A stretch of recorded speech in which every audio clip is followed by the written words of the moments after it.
こんにちこんは。にちは、馬夫婦です。今回は車で使うポータブルナビの取り付けをしていきたいと思います。今回取り付けるのはこちらです。車のハードウェアやスマートデバイスを作ってるカープライド社というところのワイヤレスのポータブルモニターになります。海外ですごく人気になっているんですけど、日本でも Amazon で販売されています。早速開封していきたいと思います。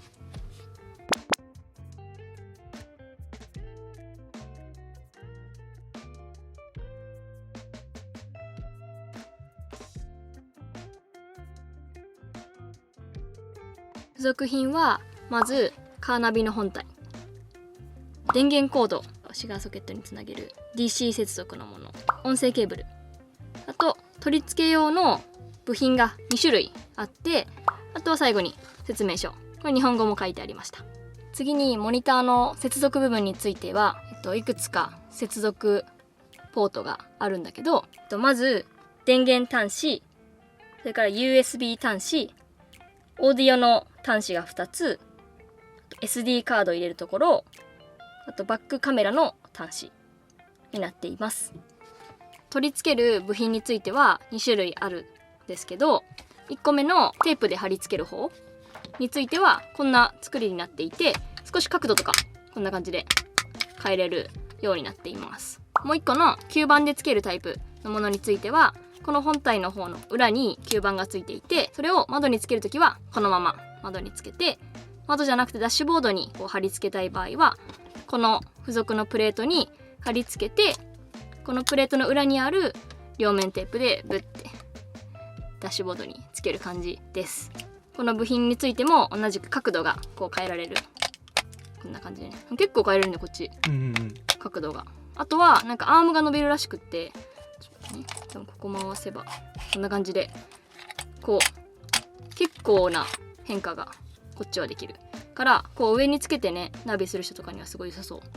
確かに。うちはダッシュボードにしかつけないし、多分角度もそんなにいらないかなってことで、こっちの両面テープの方にしようかなと考えています。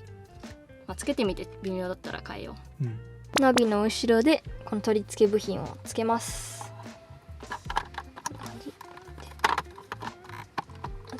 よいしょ、ついたかな。なんかもうちょっといけそうな気がする。軽くはめた後にもう一段階やって、そこが結構力必要だった。グッてね。こんな感じで取り付け完了。取り付け自体はシガーソケットでこう取り付ける感じだから、工事とかもいらなくてどの車でもつけれる感じです。ここもこんな感じで角度も調整できる。ここのネジをね回すと。じゃあ電源をつけてみます。おお、ついた。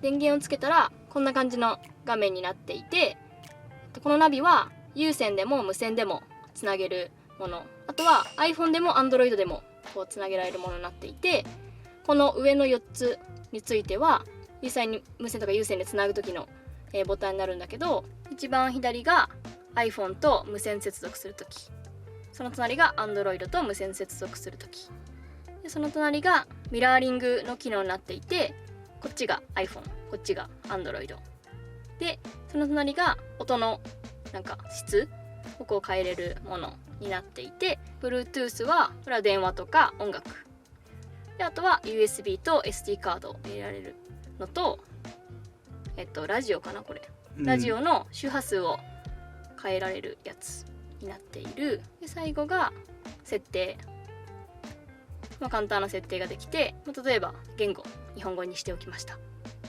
が大まかなこのナビの本体の元々のアイコンになります。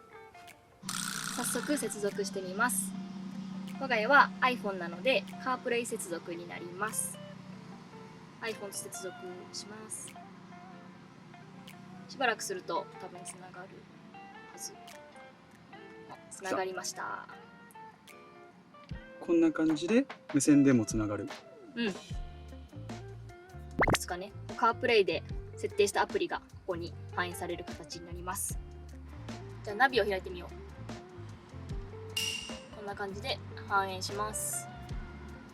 で動かしても反応がいいから全然いいね。うん。それがそう。問題なく使えそう。はい。あと音楽もこんな感じでもう聴けますね。これつけたら。うん。Amazon もそうだね。うん。聴けそうです。あとは電話もこれ電話すればできそうです。うん。いいね。ね、使いやすそう。うん。じゃあ次にハンズフリーが使えるので Siri を使ってみたいと思います。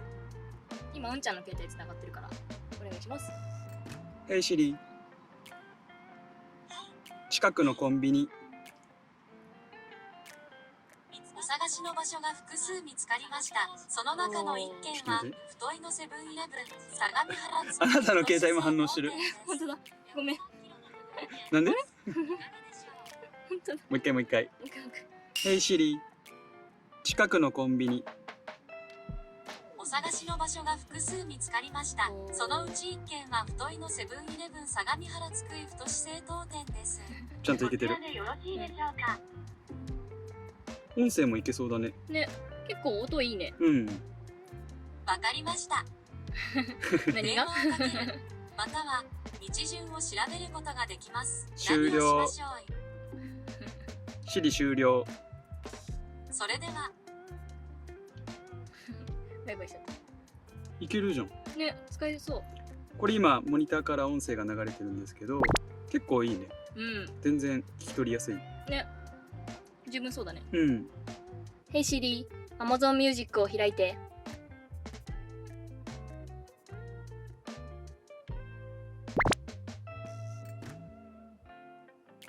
うん。開いた。次にミラーリングしてみます。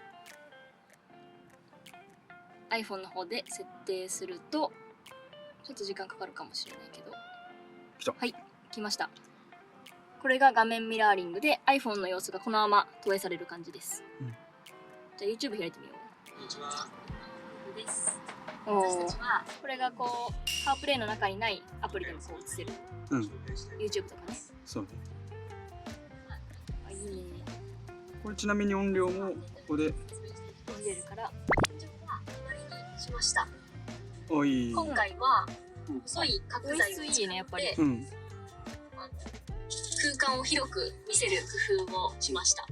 で、この明るさもね木のうん。内側、車体側には断熱材と防音材も入れています。いい感じ、いい感じ。前回の天井と比べて変えられます細い木のおかげで、なんとなく広く見えるよね。ちょっとねなんだ。なんとなくね、綺麗に映ってそんなない感じするよね。けど、カメラ越しだと。あ、そうだね。目で見るといで、い感じ。この天井の音声については付属のケーブルで車のスピーカーにもね接続できるんですけど、うちは多分そのポートがない車なので代わりに FM 回線でもつなげるみたいなのでそれでやってみます、うんはい、ホーム画面にあるこの FM のボタンを押してこの周波数を車の方の周波数と同じものにまず合わせます、うん、そしたらホーム戻ってさっきのエアプレイのところでこの画面にしてつけます。車シート。今はナ断ビと熱シート車のスピーカー両方から音が出ていこのます。下が、まあ、若でも干ここで空間になっているので、まあ、小物とか設定しまえる収納スペースからに。デバイススピーカーというのをオフにすると今しまってるのがこれだけ。車のスピーカーだけになります。ダイソーのわかるかな、カメラ越しで。と無印のこれちなみにもう一回オンにすると入れててこっちからもちょうど一人分音が出ます。ずつっていう感じでね。っていう感じ。そう可愛いよねこのセット。うん。今みたいにナビの方の音か車のスピーカーか音声を切り替えができるので、ものによっては例えば音楽は車のスピーカーの方がいいとかだったら車のスピーカーに切り替えたらいいかなと思います。次に有線でも接続してみます。使うケーブルは普通の iPhone の USB ケーブルになります。でまずはカープレイに接続してみたいと思います。はい、すぐ接続ができました。これもさっきと同じでマップとか音楽とか同様に使えます、うん、じゃあ次にそのミラーリングも有線でやりたいと思います。有線でミラーリングする場合はまず設定を先に変えます。こんな感じでこれを iOS ミラーに変えてから iPhone を USB 接続します。すると来た。はい、ミラーリングされました。あとは容量はさっきと一緒でこっちの画面を動かしたらそのように動きます、はい、でこの有線に接続するメリットは直接こうつなぐから Wi-Fi をこのカープライドにつながなくてもよくて、自分の持ってる iPhone の Wi-Fi とかポケット Wi-Fi ねにつなげるからギガ消費しなくて済む。うん。それがいいよね。うん。それが有線のメリットかな。充電もされる。確かに。このナビの一番いいところは何より最新情報を映せることだよね。うん。でそれも今まではこのカーナビが古くて道なき道走ってたのもあって、iPhone に Google マップ表示させたんだよね。でもそれだと画面がちっちゃかったのが今はこれで画面が大きくなったからそれが一番嬉しい。あとはこのナビは簡単に取り付けできる。この接続がシガーソケットだからここで挿すだけなのでどの車にも基本的に対応してるはず。値段もナビつけることを考えると安いからね。工事とか、そもそも本体とかアップデートも考えたら安いからそれも含めておすすめです。以上でポータブルナビの取り付け完了です。これからも少しずつ追加で DIY とかもしていく予定なのでまた見ていただけると嬉しいです。よかったらチャンネル登録と高評価もよろしくお願いします。それでは本日もご視聴いただきありがとうございました。また次回の動画で。バイバーイ。